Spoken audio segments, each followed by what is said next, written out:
Nous sommes dans le Gers, à Castillon-Massas. Chers amis, bonjour à tous. Vous découvrez ce joli département et cette ferme très mignonne qui se trouve à La Barthe. Nous sommes dans les pépinières de La Barthe, chez Laurence et Michel Perrier.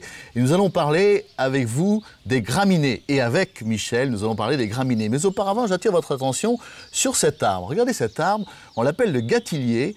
Et j'avoue qu'il est particulièrement joli parce qu'il ne prend pas plus d'ampleur et il fera merveille dans votre jardin. Alors revenons à nos graminées, puisque nous allons parler des graminées. Eh bien, vous allez voir que ces graminées vont agrémenter nos massifs.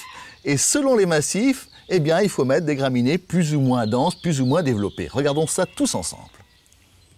Commençons par les petits massifs, si vous le permettez, avec notre ami Michel. Bonjour Michel. Bonjour Laurent. Vous avez choisi de mettre dans ce petit massif une avoine bleue. C'est magnifique, hein. Oui. Elle se cultive facilement? Oui, c'est une plante qui ne demande pas tellement d'entretien, qui est très jolie, qui se multiplie par division. Et vous l'avez mise ici pour quelle raison? Pour mettre en valeur le Melianthus major Melianthus. Et le rosier qui est derrière. Et le rosier. Regardez maintenant une autre graminée pour petit massif. On dirait du raffia. Qu'est-ce que c'est? Oui, c'est des cheveux d'ange. Cheveux d'ange. Cheveux d'ange, oui, c'est une graminée aussi, très légère, très fine, qui se ressème énormément.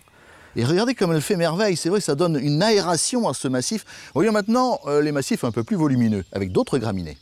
Et qu'avez-vous choisi, Michel? Alors ici, on a choisi des miscanthus, qui sont des graminées plus hautes. Ici, vous avez Miscanthus cibelfeder, qui est en fleurs actuellement. Regardez comme ces plumeaux sont jolis, hein. Miscanthus belfeder. Et puis celui-là?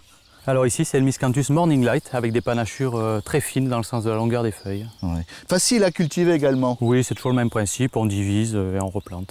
Alors la petite astuce de Michel consiste à mettre dans un massif tel que celui-là une tache sombre. Quel est cet arbre? C'est un prunus. Et vous voyez que dans un massif qui est un massif très aéré, cette tache, disons un peu plus sombre, rend et met en valeur tous les autres graminées. Merci Michel. Merci Laurent. Au revoir à tous.